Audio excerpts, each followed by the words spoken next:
On est content de vous avoir ici Nous au aussi. Québec avec nous. Et puis, est-ce que vous pouvez vous présenter bon, on sait que vous êtes français déjà. Puis ce soir, on est là pour parler de relations amoureuses, ça passe ou ça casse. Puis moi, je propose qu'on rentre directement dans le vif du sujet. Ok, nous, ce soir, on veut tout savoir. Ok, il n'y a pas de tabou, on dit tout. Euh, Vous êtes rencontrés à quel âge? Comment ça s'est fait? Et on veut savoir, question très importante, je pense que je ne suis pas le seul à vouloir savoir, qui a fait le premier move? Ouais, c'est ma femme, On veut savoir évidemment. ça. On veut savoir ça. On veut tout savoir. Ok, ben je te laisse. Vu que c'est toi qui as fait le premier move, explique. Non, c'est pas moi qui ai fait le premier mot. Alors, on avait. Donc, lui, il avait 15 ans et moi, j'avais 16 ans. Parce que Ok. mon mari, il a une particularité, c'est que pour lui, j'avais 17 ans parce que, Oui, oui. vous voyez, si votre date d'anniversaire, là, c'est le 11 mars, demain, vous avez déjà l'année suivante avec lui. C'est toujours comme C'est ça. en cours. Donc, non, Parce que j'avais je suis 16 ans. visionnaire, c'est pour Même pas encore 16 ans et demi, OK? On parlait encore en important. et demi, là. Donc, ouais, 15 et 16 ans. Et on s'est rencontrés à l'église. Mm. Donc, dans l'église dans laquelle moi j'avais grandi depuis toute petite. Et puis lui, il venait de, donc moi en France, et lui de l'île de la Réunion. Mm. Donc, on n'avait pas grandi ensemble. Il est arrivé en France, enfin en métropole, à 14 ans. Oui, c'est ça. Et quand il est arrivé dans l'église, ben, il a vu que moi, il a flashé sur moi. Oui, c'est ça. Ah là là. Vous allez voir, dans les relations, il faut toujours dire oui à sa femme. Oui, c'est ça. Non, mais exact. J'avais 14 ans. Je suis arrivé à Pau, plus exactement, dans le sud-ouest de la France. Et effectivement, je n'ai pas pu résister aux beaux yeux de Johanna. Elle était vraiment belle. Il enjolive Et beaucoup, je là. me rappelle qu'un jour, on était tous assis. La première fois qu'on était assis, elle et moi, qu'on s'est rencontrés, il y avait plusieurs filles qui étaient là. C'était vraiment une situation drôle. Et toutes, elles me disaient, j'étais le petit gars qui venait d'arriver de Ouais, France le et tout contexte, ça. le petit réunionnais Bref, qui et tout arrive le dans monde une disait, nouvelle ah, et tout église, ça. ado. Poser des questions. Ouais, est-ce que tu parles créole, nanani, nanana. Tout le monde faisait un petit peu des compliments. Petite circonstance, il arrive dans une église, il chante, il joue de la guitare, donc tout le monde était comme après lui. Alors Sauf que que moi, je j'étais- n'étais pas du tout là-dedans à ce moment-là. Ouais, Là. alors que Je j'étais voulais laid. tout sauf mais- mettre en date. Exact. Mais bon, c'est comme ça. Et puis elle, le seul compliment qu'elle a eu fait sur moi, ben, c'était un compliment sur ma mère. Voilà, elle a dit ah, elle est trop belle ta maman. Donc tout le monde. Je dis ok, elle est vraiment pas intéressée par moi, mais c'était pas non plus mon but qu'elle soit intéressée par moi. Mais après au final, on a commencé à discuter elle et moi ensemble sur MSN. Ceux qui savent pas ce que c'est. Et là, on a tous un coup de Là, vieux parce que vous personne avez connaît. aucune idée de quoi on parle en ce moment. C'était là l'époque où tu pouvais mettre des statuts, parti manger, absent. C'est comme s'il me parlait sur Instagram aujourd'hui. Exact, ok? ouais, c'est ça. C'était le réseau social de l'époque. Et un soir, je me rappelle, je suis rentré, j'ai envoyé un message à Johanna, qui était ma future femme, et je lui dis salut, tout ça. Nanana. J'ai essayé d'un peu plus aller plus loin. Je lui ai Il un a petit peu. cherché mon numéro auprès d'amis en commun. C'est ça, je ouvert. précise. Donc c'est moi qui ai fait le premier move. Ok, donc tu as voilà. pris tes responsabilités. J'ai C'est pris beau, mes c'est beau. responsabilités. C'est beau. Et voilà. Puis moi, je suis étonné parce que c'est rare d'avoir des personnes mariées de 28, 29, 30 ans, puis qui se disent hey, on a commencé à dater à l'adolescence. Mm. Puis moi, quand on m'a dit ça, j'étais surpris. Waouh, à l'adolescence. Puis moi, je travaille avec des ados tous les jours. Ok, je sais à quel point ils sont extraordinaires. Mais je sais aussi à quel point ça peut être des défis aussi.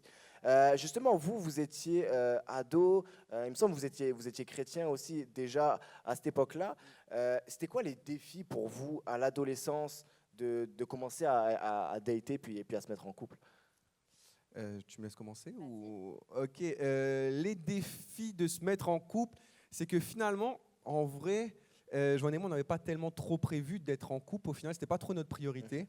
Mais Cherchez pas une fois qu'on était ensemble, bon, je vais aller franc-jeu, je suis désolé, mais le plus dur pour moi, c'était le plus gros défi d'être daté à l'adolescence. Et selon mes valeurs, selon ma croyance, c'était la pureté.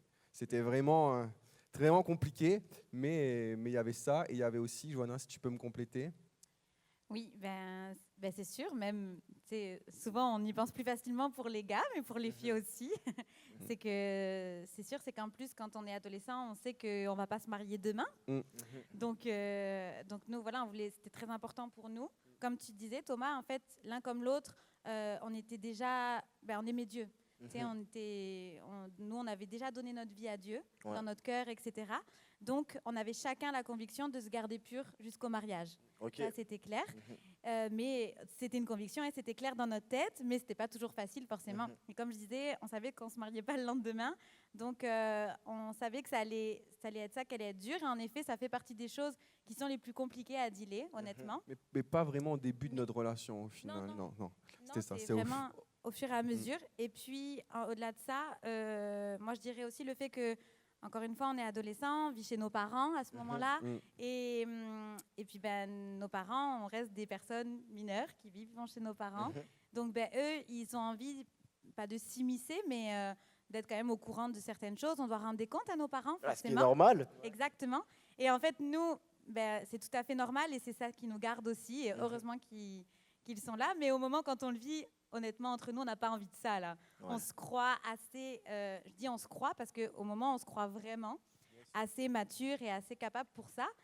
Je ne dis pas qu'on ne l'est pas du tout, mais on sait qu'on a encore des choses à apprendre. Et on s'en rend compte par la suite. En grandissant, on s'est rendu compte qu'on avait encore eu des choses à apprendre et heureusement, au final, que nos parents étaient là pour ça.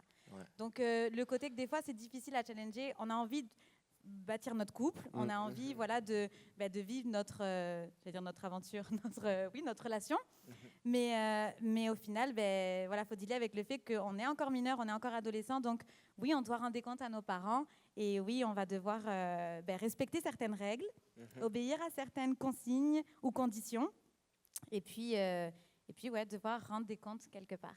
Et c'est pas péjoratif quand je dis rendre des comptes. Oui, c'est ça. C'est Ouais. comme tu le disais, c'est que ça, sur le coup, c'est comme on se croit sage, on se croit intelligent, on se croit ok, mais j'ai tout compris à la vie. Puis arrête de me mettre des règles. J'ai tout compris. J'ai pas besoin de tes règles. Puis au final, avec le recul, tu te dis heureusement qu'il y avait les règles, sinon j'aurais été dans rien de bon. Puis justement, moi, ce que j'aime, c'est que vous dites ok, déjà vous deux à cette époque-là, vous étiez chrétiens, vous saviez, vous avez des convictions fortes de dire eh, moi, Dieu, il est en premier dans ma vie, je veux lui plaire. Puis les deux, on veut se garder des relations sexuelles avant le mariage. On veut vraiment marcher dans la pureté. Puis il y avait quand même ces défis-là parce que vous êtes des êtres humains. Puis je regarde aujourd'hui, puis vous êtes ensemble, vous avez une belle famille, tout ça. Puis d'ailleurs, je pense qu'on a des photos de vous à l'adolescence. Je ne sais pas si on peut les mettre. Yes, à l'époque, on a sorti les photos dossiers. À l'époque, qui date de plusieurs années maintenant. Jeune et frais. Et c'est ça, moi je vois quand même, parce que ça fait quelques temps qu'on se connaît maintenant, puis je vois l'évolution. Je pense qu'on a une photo aussi à leur mariage qui... La photo d'avant était belle, mais celle-là, je préfère celle-là quand même. De dire, puis maintenant vous avez une belle petite fille, je pense qu'on peut mettre la... C'est comme, man, Elle a grandi depuis, ouais. exact, tu vois, l'adolescence, le mariage, puis là où vous bâtissez une belle famille, tout ça, puis c'est beau, moi ça m'inspire, je vous vois, vous êtes beau, vous êtes une belle famille, une belle dynamique, tout ça, puis pour moi, vous avez réussi à faire face à des défis comme ça. Pas forcément parfaitement, mais moi, une des questions que j'aimerais savoir, c'est une des réponses que j'aimerais avoir, c'est avec tous ces défis-là de pureté des parents, de jeunesse aussi, parce que, veux pas, 14, 15, 16 ans, il y a des choses sur lesquelles on est un peu immature. Comment vous avez fait face à ces défis-là? C'était quoi, entre guillemets, votre secret qui vous a aidé à aller là où vous êtes aujourd'hui? Ouais, en fait, comme on le disait, comme Johanna l'a très bien dit, je pense que ce qui nous a gardé le plus, c'était que Johanna et moi, avant de se mettre ensemble, on était déjà chrétiens engagés dans notre église. C'est-à-dire qu'on avait vraiment fait le choix dans notre vie que notre priorité, c'était Jésus, c'était Dieu. Moi, j'étais heureux parce que je savais que ma femme, elle, sa priorité, c'était pas ma femme à l'époque, c'était la fille que je fréquentais, mais sa priorité, c'était Dieu, qu'elle aimait beaucoup plus Dieu que moi. Et j'espère que c'est toujours le cas aujourd'hui parce que c'est plus facile d'aimer Dieu que d'aimer moi, croyez-moi. Et c'était exactement la même chose pour moi. Et au final, en fait, on le dit souvent, mais c'est vraiment ça, c'est que nous, à l'époque, et je sais très bien, c'était pas notre priorité d'être en couple. On n'avait pas besoin d'être en couple pour être heureux ou pour s'épanouir dans notre vie, parce qu'on savait que notre vie, elle était épanouie en Dieu et qu'en lui, on avait tout, tu sais. Mais, après, elle et moi, on était pareils. Donc, au final, je pense que l'un des points, ce qui nous a aidé de vraiment faire face à ce défi-là, c'est que Dieu était le centre de notre vie. Qu'on n'avait pas... c'est bien qu'on ait un couple parce qu'on peut continuer à s'entraider, à grandir spirituellement ensemble. Mais là, je savais que Jo, elle avait sa relation intime avec Dieu. Elle n'allait pas à l'église à cause de moi. Elle allait à l'église pour servir et parce qu'elle était passionnée par Dieu. Et moi, c'était exactement la même. Et ça, c'était une passion commune. Et du coup, bah, c'était super, quoi. Ça se passait bien entre elle et moi. Mais ça, c'était vraiment important. Quoi d'autre, Johanna? C'est ça, Béaba, puis comme tu sais, mettre Dieu en priorité, c'est même avant, avant même de dire on le met en priorité dans notre couple, mettre en priorité dans sa propre vie personnelle, chacun de notre côté. Et quand plus on va être proche de Dieu, plus on va lui demander sa volonté, on va vouloir faire sa volonté. Et donc en voulant faire la volonté de Dieu, on sait qu'il y a des limites qu'on ne va pas dépasser. Et on sait que ça va nous garder de certaines choses parce que on sait quelle est la volonté de Dieu ou pas. C'est écrit dans la Bible noir sur blanc aussi. Donc, à partir de ce moment-là, ça nous met un frein. Et je pense que c'est ça qui est important. Plus on va chercher à être proche de Dieu, plus on va faire les bonnes choses, les bons choix et avoir les bons comportements, les bonnes attitudes. Et aussi, je vais revenir encore, mais nos parents. Yes. C'était un très bon Ma mère cadre, ne nos nous écoute parents. pas ce soir, hein, je vous promets. Non, mais Mais, ouais, c'est sûr. Mais nos parents, c'était un bon cadre. Moi, souvent, je le dis en joke, mais je vous assure, ça me suit encore aujourd'hui pour plein d'autres choses dans ma vie. Mais ma mère, nous, je suis d'une famille où on est 4 enfants, 4 filles. OK ? Et ma mère nous a toujours dit, donc je suis dans une famille chrétienne, et elle nous a toujours dit, l'esprit est bien disposé, mais la chair est faible. C'est une phrase qu'on a plus ou moins presque tous entendue. Mais elle nous l'a tellement dit que maintenant, avec mes sœurs, c'est devenu vraiment un running gag chez nous, ok ? On lui dit, on lui redit. Mais au final, elle a bien fait parce que moi, combien de fois, c'est comme si j'entendais la voix de ma mère qui venait dans ma tête dans plein de situations. Et donc, même en fréquentation avec Anthony, il suffisait que... Même moi, je l'entendais, cette voix. il suffisait elle priait un peu trop fort, ma mère. Il suffisait qu'on se retrouve tous les deux, boum, j'avais cette phrase qui me venait. Et n'empêche que je suis contente de cette phrase-là parce qu'elle nous a gardés. Et mine de rien, mais ça te met un sacré frein quand tu entends la voix de ta mère dans ta tête. Mais vraiment, oui, les parents, je pense que ça met un vrai frein.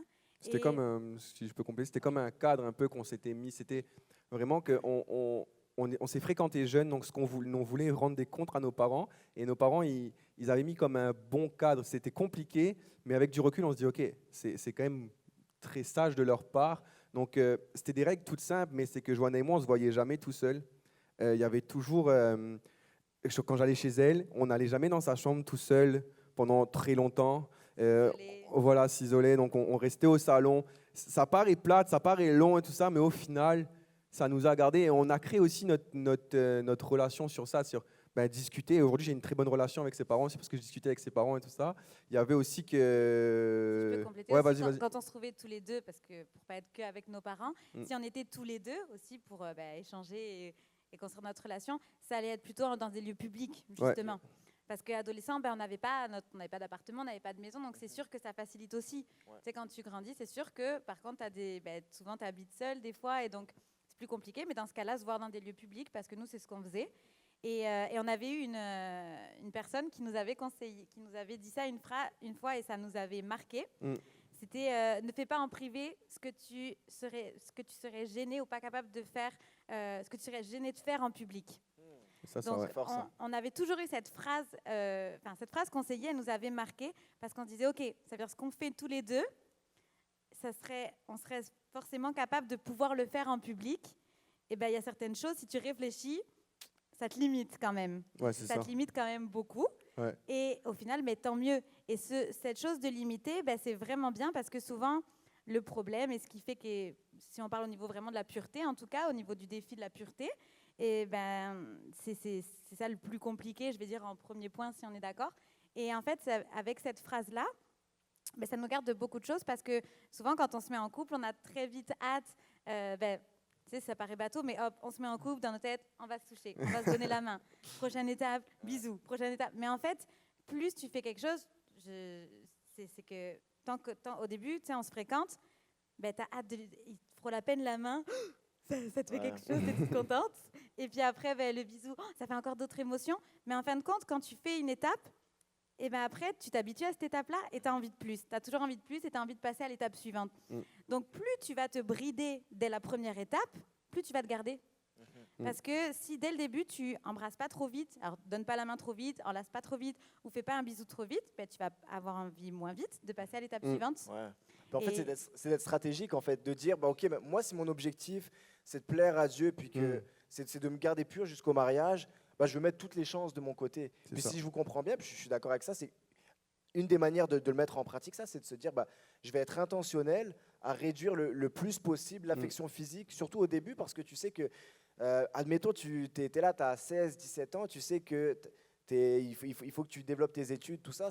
Le mariage, c'est long, là, donc c'est d'être stratégique et de dire, ok, si je veux vraiment réussir à honorer Dieu avec mon corps jusqu'au bout, je vais mettre toutes les chances de mon côté. Puis c'est ce que j'aime de ce que vous dites. Puis moi, ce qui me challenge aussi, c'est que à vous entendre parler, vous ne cachiez pas votre relation avec vos parents. Puis ça, je sais que c'est une tentation que moi, j'avais en tout cas en tant qu'ado, c'est de dire, moi, mes parents, ils vont rien savoir de qui je vais être amoureux ou pas. C'est sûr qu'ils vont rien savoir, tout ça. Mais vous, le fait de les impliquer dedans, non seulement ça vous a donné un cadre, ça vous a donné une redevabilité, puis même moi, avec du recul, aujourd'hui, je vois qu'il y a quelque chose de sain, même au niveau de notre relation avec Dieu, dans le sens où si tu caches ta relation, ta relation par exemple, avec un gars ou une fille à tes parents, c'est qu'il y a quelque chose, il y a une part de mensonge dans ta vie où tu es obligé de dire je vais chez tel ami, et c'est comme si tu vis quelque part du mensonge, et même dans ta relation avec Dieu, il y a quelque chose qui n'est pas clean. Oui. Non, c'est sûr. Et d'ailleurs, Thomas, j'aimerais te compléter parce que maintenant, je suis papa, mais je suis pas papa d'une adolescente. Mais croyez-moi, vos parents, ils savent tout. Je ne sais pas comment ils y arrivent, mais ils savent tout. Donc, même si tu caches, en fait, ils savent que tu es en train de cacher quelque chose. Donc, du coup, ils savent peut-être pas quoi, mais ils savent que tu c'est fais ça. quelque chose. Donc, mais oui, c'est ça. C'est que l'un des plus grands commandements, c'est honore ton père et ta mère. Tu sais, c'est l'un des premiers commandements qui est attaché à une promesse. Donc, et donc, nous, on se disait, mais on ne peut pas se cacher. Tu sais, on peut pas.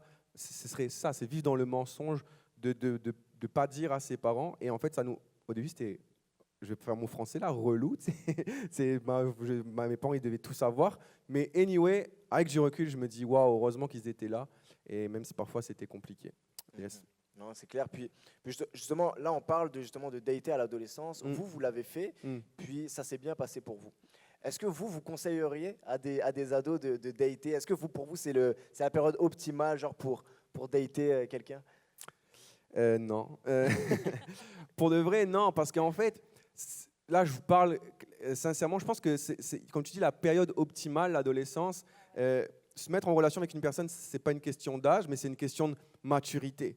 Donc, c'est super important de se dire, si je me mets avec quelqu'un dans l'adolescence, il faut penser à, ok, mais si tu veux respecter les valeurs bibliques, il faut que tu atteignes un certain temps. Moi, j'avais 15 ans, je voulais faire des études, je savais que, et on s'est mariés quand j'avais 21 ans, donc on s'est fréquentés pendant 6 ans. Okay, c'est long, 6 ans d'attendre le mariage. Mais si tu n'as pas la maturité nécessaire pour dire que qu'est-ce que je vais mettre en place pour que je puisse affronter cette période, parce qu'au début c'est chill, c'est cool, on apprend à se connaître et tout ça, mais à la fin ça devient un peu plus compliqué, surtout pour la pureté, on grandit, on a son appartement et tout ça. Donc, mais il faut penser à tout ça. Donc du coup je pense plus que l'adolescence, utilise-le plus comme une période de découvrir plus Dieu, de grandir dans ta foi, de grandir dans ta relation et de dire que j'ai pas envie de faire comme tout le monde, parce que souvent les gens ils se mettent en couple, pourquoi? Parce qu'ils veulent imiter, c'est genre dans ce qu'il disait tout à l'heure dans Netflix et tout ça, tu sais genre ouais j'ai envie, tout le monde a un copain, une copine là, moi aussi j'ai envie de faire pareil, mais ça remplit pas autant la place de Dieu qui peut avoir dans ta vie et le besoin que Dieu comment Dieu comble le besoin que tu as dans ton cœur. Donc moi je pense, et Joanna peut-être qu'elle va me contredire, mais je pense que c'est vraiment une question de maturité et que c'est pas la période la plus optimale. D'abord vis ton adolescence, je regrette pas ça là, mais Je promets qu'il est content d'être avec ouais, moi. j'étais content. Franchement, on a passé du bon. C'était super. C'est un meilleur ami aujourd'hui. Maintenant, Joanna, c'était ma meilleure amie, ma meilleure copine pendant mon adolescence. Donc ça, c'était nice. C'était plus une relation amicale au final, si tu regardes bien. Mais non, il faut faire attention. Ou sinon, il faut avoir vraiment la maturité de se dire, ok, ça va être long là. Je sais que je vais me marier dans 6 ans. Ça va être très long. Donc voilà. C'est ça, c'est que ton point est bon, c'est si on demande si c'est la période optimale, la réponse est non. Pour tous les points qu'il a évoqués, l'âge, le temps, etc., que ce soit pour tous les aspects, on sait que ça va être long. Par contre, c'est sûr que, comme je disais, nous c'est arrivé, mais c'est sûr que, comme tu le disais tout à l'heure, là tu nous vois là, mais on est conscient, et pour nous c'est un privilège, mais on est conscient que ce n'est pas tous les couples et ça ne court pas les rues, les personnes qui sont mises adolescents ensemble et qui sont toujours ensemble aujourd'hui. On sait que c'est quand même une minorité et on est vraiment reconnaissant à Dieu pour ça. Donc, ce n'est pas optimal pour plein d'autres choses. Et puis aussi, quand on est adolescent, on ne se connaît pas non plus nous-mêmes à 100%. Moi, quand je me vois adolescente et quand je me vois aujourd'hui, il y a plein d'aspects de moi que je ne connaissais pas et que j'ai appris. Alors oui, ce qui est beau, c'est que je Moi les ai aussi. découverts avec lui et ça nous a apporté une relation. On s'est mis adolescents ensemble et on sait que c'était la volonté de Dieu et que c'était prévu comme ça. Et aujourd'hui, dans notre couple, c'est ce qui fait notre force, honnêtement, parce qu'on a grandi ensemble, on a évolué ensemble et il y a plein de choses qui sont liées entre nous qui font que c'est dû aussi au nombre d'années qu'on a derrière nous malgré notre jeune âge. Donc oui, c'est sûr que ce n'est pas la période optimale. Après, c'est sûr que si par exemple, tu tombes amoureux de quelqu'un, tu es adolescent, il ne faut pas non plus te flageller en te disant oh, c'est le péché suprême, arrête tout de suite. On ne va pas non plus briser une relation, quelque chose. Mais je pense que ce qui est important, c'est de savoir dans quel état d'esprit tu es à ce moment-là, ta relation, où tu en es avec Dieu à ce moment-là. C'est la priorité. Avant même de demander quoi que ce soit, de prier quoi que ce soit, de chercher quoi que ce soit et d'aller plus loin, c'est de chercher la volonté de Dieu. Donc, par exemple, tu es amoureux d'une fille, tu es amoureux d'un gars, et bien même avant même de la contacter sur MSN, Sur Insta. avant même de passer le pas juste de dater, mais de lui écrire, de lui parler, de la contacter, commencer un peu à flirter, ben juste d'abord, quand tu commences à avoir des sentiments, des émotions pour cette personne, ben remets-la à Dieu. Remets cette personne à Dieu, prie, et puis d'abord, toi, ta relation personnelle avec Dieu, ça doit commencer comme ça. Commence à prier, et Seigneur, est-ce que c'est ta volonté? Est-ce que c'est ta volonté que j'aille à la prochaine étape, de me mettre avec elle? C'est pas une fois que tu es avec qu'il faut se poser cette question-là. Tu es déjà avec, tu peux toujours te poser cette question-là. Mais si tu n'es pas encore avec, c'est la première étape. Pose la question à Dieu. Et ça peut être, on dit, tu sais, des fois, moi j'étais comme ça quand je demandais la volonté à Dieu, je m'attendais à voir, je vais ouvrir ma Bible et je vais mettre mon doigt comme ça et je vais tomber sur la réponse. Ça se passe pas comme ça toujours. Mais moi, il y a un truc, et c'est toujours comme ça que je fonctionne, même encore pour plein d'autres choses aujourd'hui. Je demande toujours la paix à Dieu. Et je me disais, tu vois, quand Anthony m'a écrit, première chose que j'ai fait, bien sûr, j'étais là, oh mon Dieu, j'ai été voir ma sœur. Elle a dit, il y a Antonia, genre, qui m'a écrit. En vrai, ma première réaction, ça a été ça.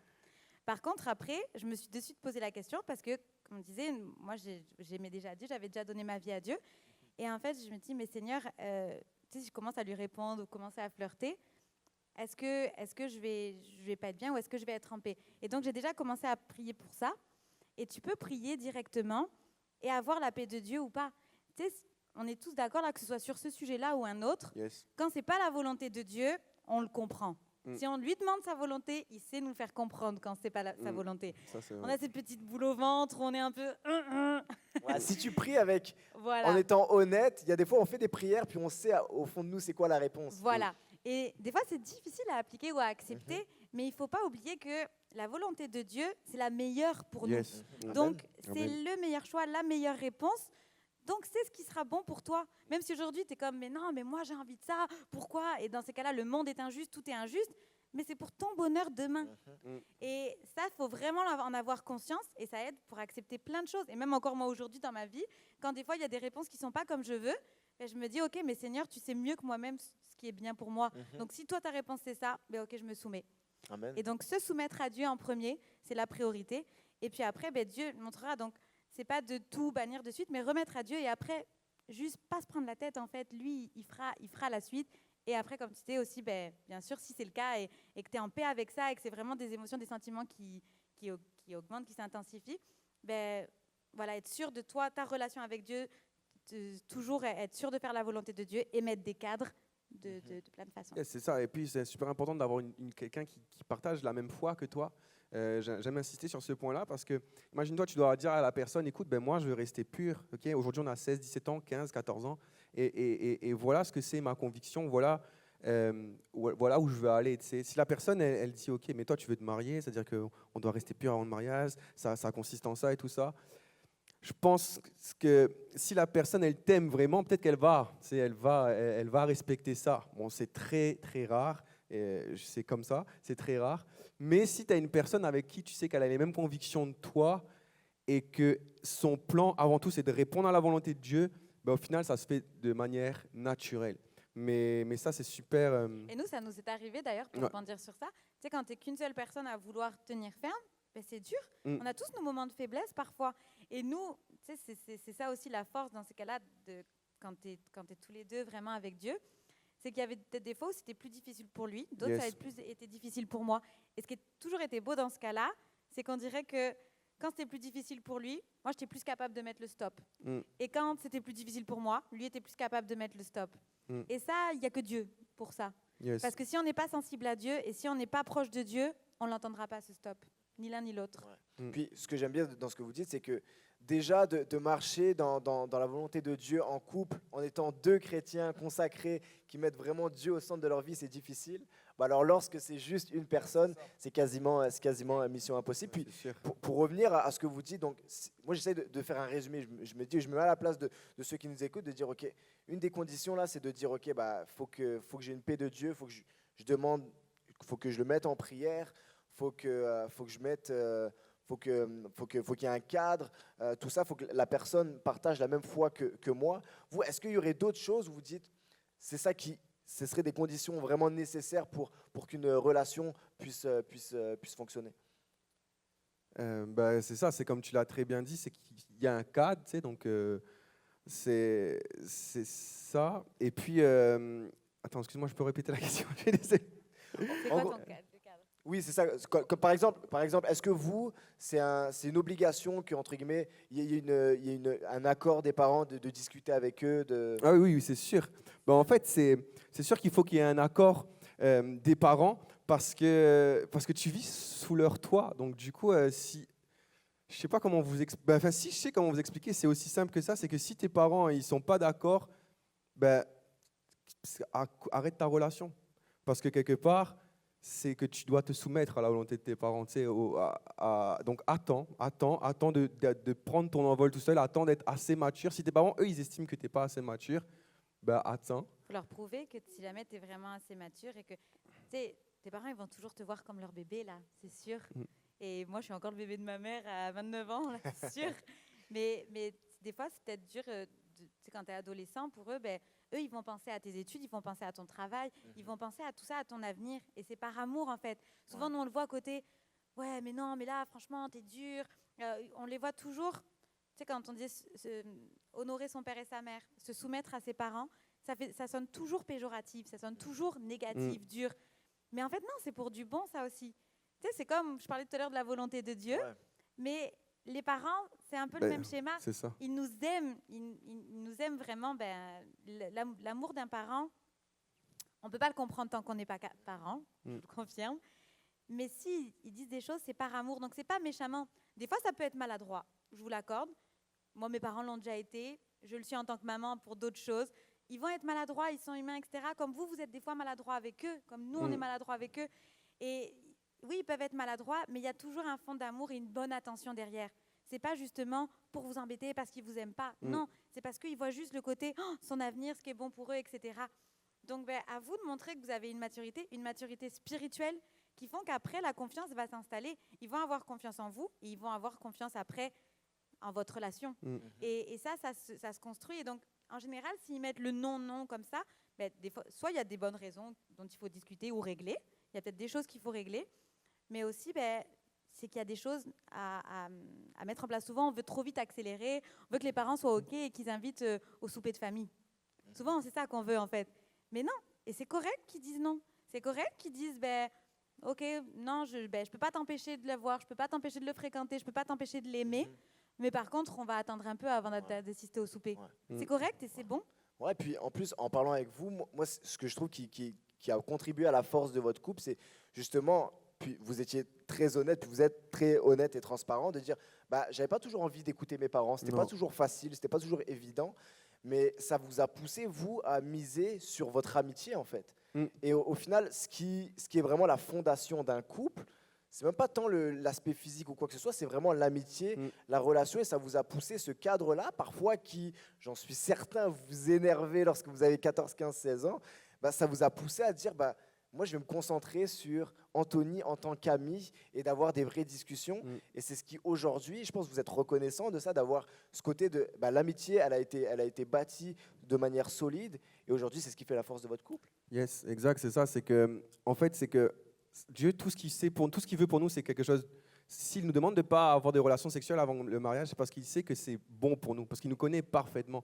Et ça développe ce côté-là, ce lien beaucoup plus fort que on va dire l'attachement physique, c'est que Joanna, elle, j'ai une véritable amie, j'ai quelqu'un qui me connaît vraiment et on a grandi ensemble. Donc du coup, à chaque fois qu'on était dans des périodes difficiles de notre vie, même encore aujourd'hui, quand j'ai mes plus gros doutes, mes plus gros questionnements, elle le voit direct, elle le catch direct et de suite elle saura comment m'aider, quels mots me dire, quelles paroles d'encouragement. Et exactement la même chose pour moi, tu sais, genre quand je vois que Joanna elle passe par des périodes difficiles et tout ça, c'est ma meilleure amie, Joanna. Genre, je ne peux pas penser à une autre personne dans ma vie que Joanna. Tout à l'heure, on priait ensemble, mais je disais ça, c'est la vérité, c'est que je dis, Dieu, il a prévu la meilleure personne pour moi, parce qu'il sait exactement ce qu'il faut que ce soit bon pour moi sur cette terre, et Joanna, elle fait partie de ça. Donc, du coup, je ne pouvais pas espérer mieux que ce que Dieu espérait pour ma vie. Donc, Joanna est la réponse à mes prières, et merci Seigneur, elle est tellement extraordinaire. Est-ce qu'on peut l'applaudir? Yes, on peut applaudir, yes.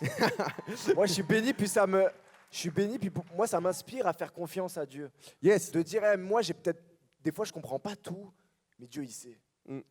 Dieu, il sait. Et choisir de s'éloigner de son plan, c'est ultimement choisir de souffrir. Puis lorsque tu vois ça, tu dis, man, ça me pousse à avoir confiance en Dieu. Puis je pense que vous me racontez la dernière fois que à l'époque, c'est comme si vous étiez vu des fois weird un peu par vos amis, parce que vous viviez de manière radicale. Ça, c'est terrible. Puis aujourd'hui, ils vous voient, ils vous disent, man, peut-être que c'était pas si bête que ça, la manière dont vous vivez vos relations. Nous, adolescentes, on allait à l'école et puis moi, quand on est adolescent, on dirait que c'est obligatoire, adolescent, c'est qu'à se mettre en couple. C'est comme formaté comme ça. Ouais. Dans le monde, c'est vraiment comme ça. Et puis, moi, je vois mes amies, elles étaient toutes en couple. Ou en tout cas, leur principale motivation, c'était trouver un chum, se mettre en couple. C'était vraiment le truc. Et puis, moi, de ne pas chercher ça, ou alors d'être avec le même garçon et rester avec le même garçon, c'était comme... Oh. Alors, d'un côté, il y avait le côté « Ah, ouais, c'est trop beau » du côté fille. Et puis, il y avait aussi le côté « Ouais, mais bon...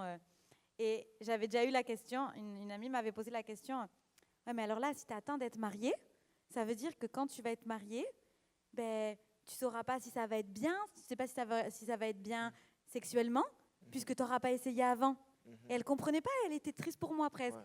Et je dis, mais justement, c'est avant tout, on dit faire l'amour.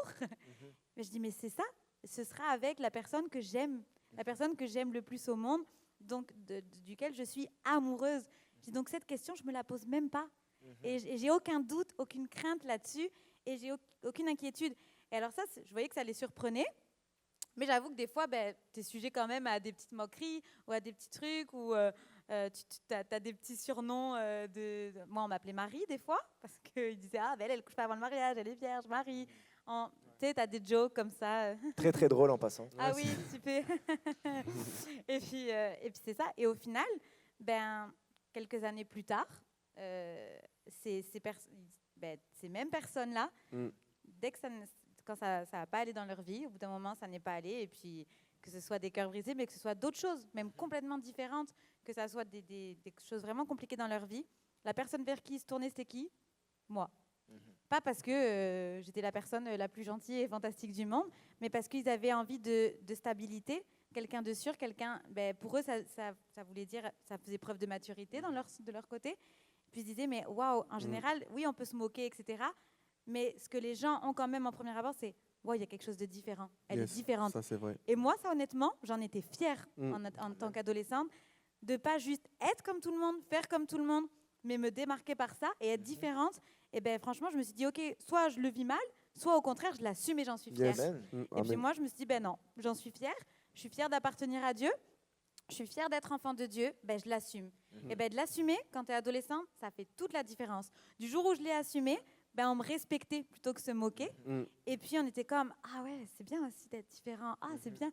Comme si que la fille a lancé une nouvelle mode. Mais au final, c'était un peu, c'était cet aspect-là.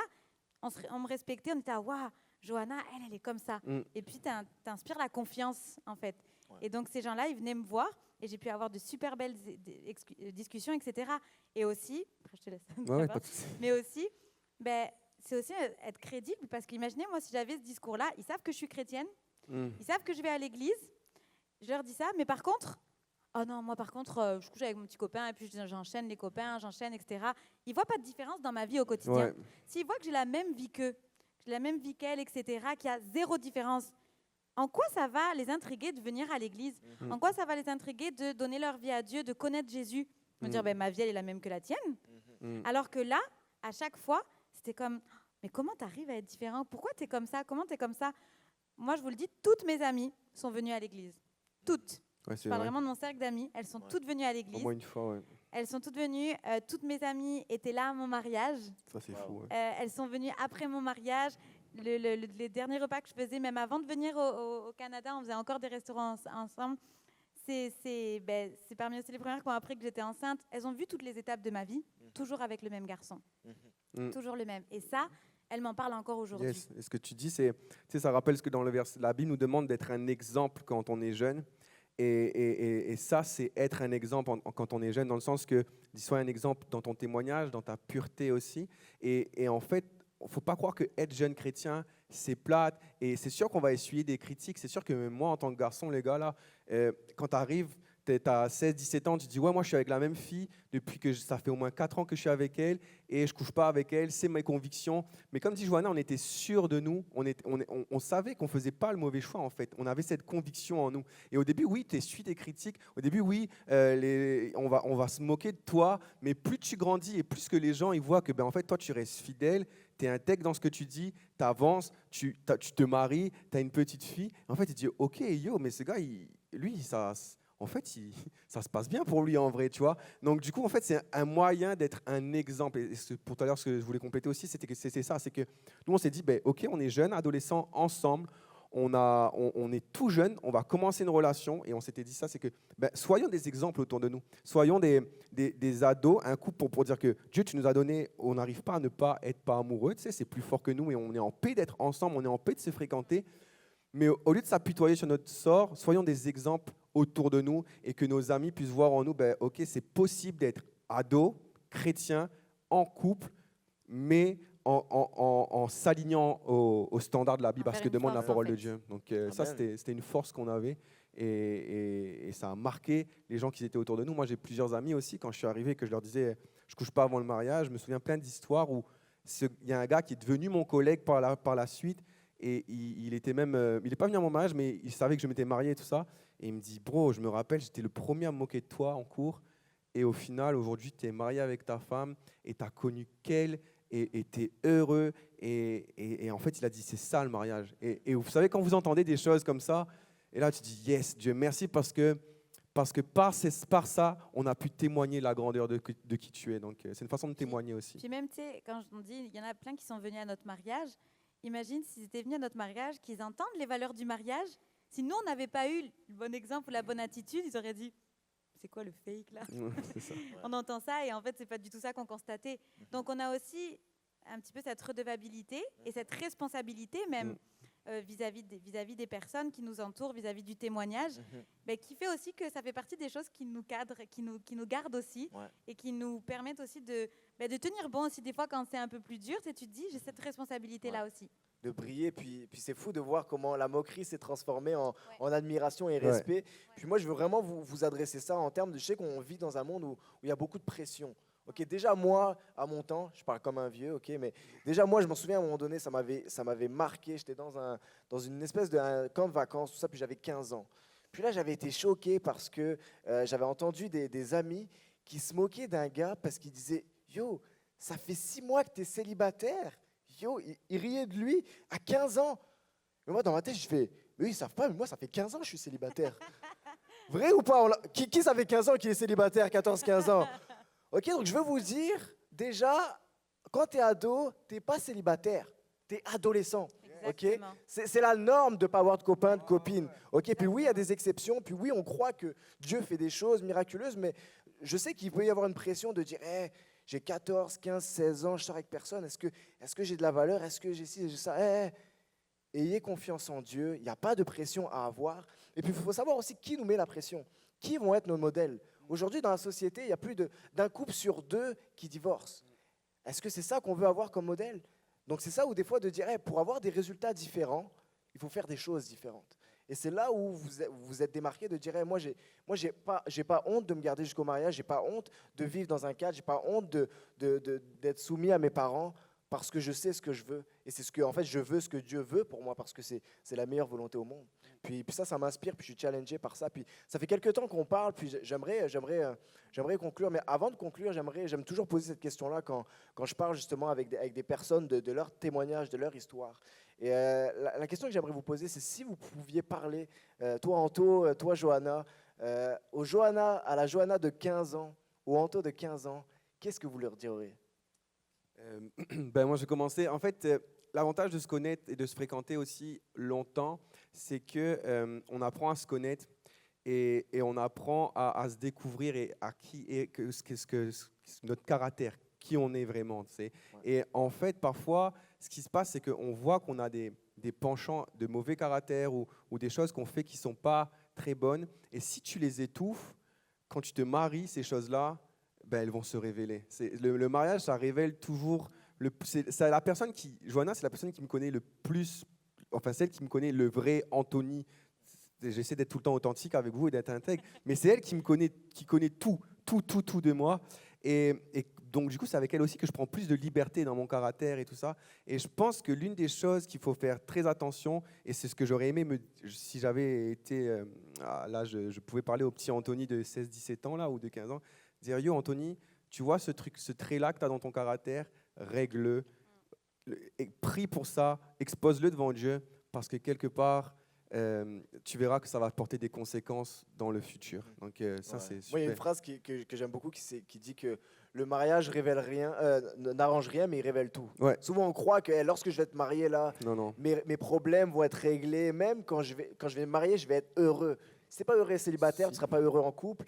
Et si tu as des problèmes dans ton caractère, ils ne vont pas être réglés dans Non. le mariage. Au contraire, ils vont être amplifiés et révélés à la Mm. personne que tu aimes le plus. C'est clair. Mm. Tu sais, donc, j'aime ce que tu dis de dire, hey, profitez. Il y a tous, là, si on est honnête, là, si on est honnête et que pendant 5 secondes, on se dit, OK, il y a tous des choses, des failles de notre caractère, il y a juste nous qui le connaissons vraiment.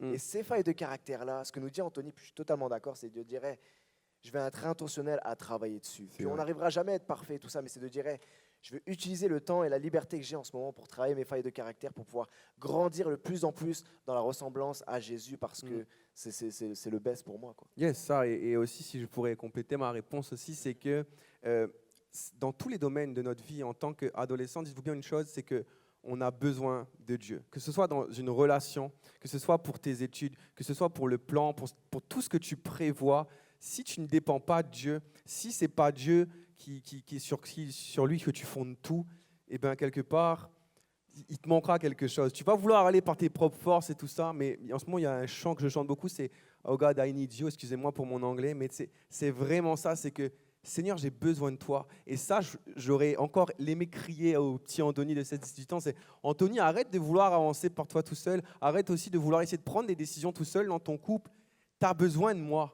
Ultimement, tu as besoin de t'exposer devant moi. Et Johanna, elle m'a beaucoup aidé pour ça. Mais Johanna aussi, elle me disait non, elle était vraiment plus intentionnelle dans ce coin-là, de toujours se poser devant Dieu, de faire sa volonté. Moi, j'étais un petit peu plus genre, j'aimais gérer ma vie. Donc, j'aurais pu dire, Anthony, non, Anthony, concentre-toi de se dire que tu ne peux pas avancer tout seul, tu as besoin de moi ultimement, pour tous les points de ma vie et surtout pour ma relation avec mon épouse. Donc, voilà. Amen. Amen. Toi, Johanna, si tu pouvais voir la Johanna de 16-17 ans, là, qu'est-ce que tu lui dirais? Qu'est-ce qu'elle était belle à cet âge. À cet âge, Elle est toujours, excusez-moi. D'année en année. tout à l'heure, il m'a dit que j'étais comme le bon vin et que je me bonifiais avec le temps. C'est beau, c'est beau. C'est beau. Vous avez fait oh, mais moi j'étais comme, je sais pas comment je dois le prendre. Déjà, je valide tout ce qu'il a dit. Je pense que je dirais la même chose. Mais moi, vraiment, je pense que à la Johanna de 17 ans, j'irais lui dire vraiment, écoute tes parents. Fais confiance à tes parents. Écoute tes parents. Ils ont raison. Ils savent ce qui est bon pour toi. Ils t'aiment. Bien sûr, remets tout à Dieu, mets Dieu en priorité dans ta vie. Je ne veux juste pas répéter ce qu'Anto a dit, mais je le valide à 2000%. Mets tout, fais confiance à Dieu, à tes parents, mets Dieu en priorité dans ta vie. N'oublie jamais ça, de le mettre en première place, le reste suivra. Ça, c'est sûr. Et puis, voilà, d'écouter les conseils de ses parents, même quand on est énervé, quand on n'est pas d'accord, même quand on les trouve quétaines, même dans ces cas-là. parce qu'au final, ils ont raison. Et en fait, eux, ils ont la sagesse que nous, on n'a peut-être pas à cet âge-là. Donc, d'écouter la sagesse de nos parents. Et moi, si je pouvais repartir dans le temps, là, et redevenir la Johanna d'avant, j'irais juste voir mes parents et je leur dirais merci. Amen. Yes, est-ce qu'on peut les remercier? Merci à Anthony et Johanna. Yes, vous pouvez y aller. On va se reparler tout à l'heure. Puis ils vont être disponibles. Ils vont être disponibles après pour répondre à vos questions si vous avez besoin de conseils. Puis je vais inviter les musiciens à venir nous rejoindre sur le stage. Mais ils vont être disponibles. Ils vont être disponibles pour parler, discuter avec vous. Je sais qu'il y en a en ce moment, vous êtes peut-être en relation, en fréquentation. Puis peut-être vous posez des questions. On est là pour discuter avec vous. On ne veut pas juste être des gens sur le stage où on vous donne des conseils. On veut parler un à un avec vous. Et j'ai vraiment à cœur de finir en priant. De finir en priant parce qu'il y a beaucoup de choses qui ont été dites ce soir. Beaucoup de choses sur l'importance de Dieu. De dire, hey, fais confiance à Dieu. Oui, des fois, la pression de la société, de notre entourage, il peut y avoir un côté où des fois, on ne sait pas où on s'en va. On ne sait pas où on s'en va. Où tout le monde a l'impression qu'ils ont des chums, ils ont des blondes. Mais de dire, hey, Dieu, il sait ce qu'il y a de meilleur pour toi. Dieu, il te connaît comme personne ne te connaît. Dieu, il t'aime tellement que Dieu, il t'a créé. Pense-y là. Est-ce qu'il y a quelqu'un de mieux placé pour te dire ce qu'il y a de meilleur pour toi que ton Créateur? Est-ce qu'il y a quelqu'un de mieux placé qui connaît tout de A à Z, qui te connaît comme personne pour te dire, hey, ma fille, mon fils, fais-moi confiance. Et je sais, il y en a, vous posez des questions. Vous posez des questions. Est-ce que je devrais rester dans telle relation? Est-ce que... Fais confiance à Dieu. Puis j'ai aimé ce que Johanna a dit, c'est que alors qu'on marche avec Dieu, qu'on prie, souvent on le sait. On peut être vrai 5 secondes là? Souvent on le sait lorsque on marche dans les voies de Dieu ou lorsque au contraire, j'ai l'impression que Dieu n'est pas en accord dans la manière dont je vis en ce moment. C'est comme il y a une espèce de boule au ventre, un manque de paix, où on n'est pas à l'aise de prier de notre copain, de notre copine devant Dieu. Et peu importe à quel point ça peut être dérangeant sur le moment, peu importe à quel point des fois il y a certaines décisions qui peuvent être difficiles à prendre, tu ne regretteras jamais d'avoir fait confiance à Dieu. Jamais de la vie. Tu ne regretteras jamais. Et moi, quand j'entends des témoignages comme ça m'inspire. De dire, hey, même lorsque tout le monde autour de moi ne me comprend pas maintenant, plus tard, c'est les mêmes personnes-là qui allaient vers Johanna et Anthony de dire, hey, vous aviez raison. Oui, à votre âge, ça paraissait weird, ça paraissait... Ok, on n'a jamais vu ça, mais avec du recul, avec la maturité, vous avez raison. Est-ce que c'est parce que Anthony et Johanna sont super intelligents? Non, c'est parce qu'ils ont fait confiance à un Dieu qui connaît tout, qui sait tout, un Dieu qui vous aime. Et j'aimerais vous inviter à pencher la tête. J'aimerais vous inviter à pencher la tête, puis on va terminer en prière. Et j'aimerais encourager ceux qui peut-être, t'es là, et un peu comme moi tout à l'heure, comme je partageais, t'es là et tu te dis, man, j'ai l'impression que j'ai jamais eu de copain, j'ai jamais eu de copine, puis des fois j'ai l'impression que je suis comme un ovni parmi mes amis. J'ai l'impression des fois même ça me refait mettre en question ma valeur, mon estime de moi-même. J'aimerais te rassurer puis te dire, hey, y a rien qui cloche là. T'es dans la volonté de Dieu. T'es dans la volonté de Dieu, et j'aimerais te dire que hey, Dieu a un plan pour toi. Dieu a un plan pour toi et ne sois pas trop pressé à brûler les étapes. La parole de Dieu nous dit chaque chose en son temps. Chaque chose en son temps. Puis j'aimerais te dire et t'encourager à utiliser cette période-là pour t'approcher de Dieu, pour apprendre à le connaître plus, pour apprendre même à te connaître toi plus, à faire de Dieu ta priorité. Parce qu'il veut être la fondation de ta vie, pour ta carrière, pour tes études, pour tes relations. Et tu sais quoi? Pour ton couple plus tard aussi. Dieu a un rêve pour ton couple plus tard. Mais comme a dit Anthony, la réussite de ton couple plus tard, de ton mariage plus tard, ça commence aujourd'hui. Ça commence par tes décisions aujourd'hui. Tes décisions dans ta pureté, tes décisions dans la manière dont tu gères tes relations, tes décisions dans la manière dont tu gères ta relation avec Dieu. Ton mariage futur est grandement influencé par tes décisions d'aujourd'hui. Et il y en a, tu es ici, puis tu es dans une relation en ce moment, puis Dieu te donne une conviction en ce moment. Dieu te donne une conviction, puis j'ai donné plusieurs appels. Il y en a, tu es célibataire et t'es pas avec un gars, t'es pas avec une fille, puis tu marches là-dedans. Puis j'aimerais avoir juste un appel général ce soir, que tu sois en couple et que tu sens que Dieu te demande d'arrêter, ou que tu sois en couple et que Dieu te confirme que il y a vraiment quelque chose de spécial avec cette fille-là, avec ce gars-là. Puis les deux, vous êtes chrétiens, les deux, vous êtes enracinés. Puis ça vous encourage, ça vous confirme votre relation. Ou peut-être, tu es dans une... Peu importe dans quelle situation tu es ce soir. Si tu es là ce soir et tu veux dire, moi, je vais faire confiance à Dieu pour ma vie sentimentale. Si tu es là ce soir de manière symbolique, j'aimerais t'inviter à lever ta main là où tu es. De manière symbolique de dire, moi, je vais faire confiance à Dieu pour mes relations amoureuses. Je vais faire confiance à Dieu, puis je vais lui obéir dans tout ce qu'il me demande. Il y a plein de mains qui se lèvent partout. Plein de mains qui se lèvent à gauche, au milieu, je te vois à droite. Il est digne de confiance. Fais-lui confiance. Seigneur, je te remercie. Je te remercie de ce que tu es un Dieu digne de confiance. Merci parce qu'on ne regrettera jamais de t'obéir. On ne regrettera jamais de mettre en pratique ce que ta parole nous demande. On ne regrettera jamais de marcher dans ta volonté.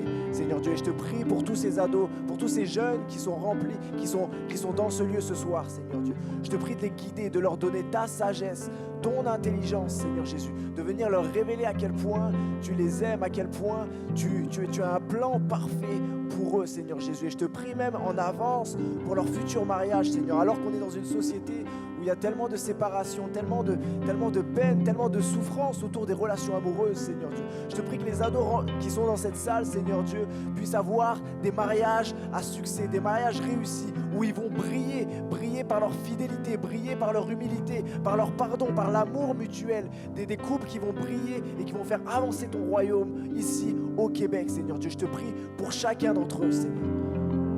Viens les bénir, viens bénir leur adolescence, viens bénir leur jeunesse, viens bénir leurs relations et viens les protéger de tous les pièges que l'ennemi essaye de leur tendre, Seigneur Dieu.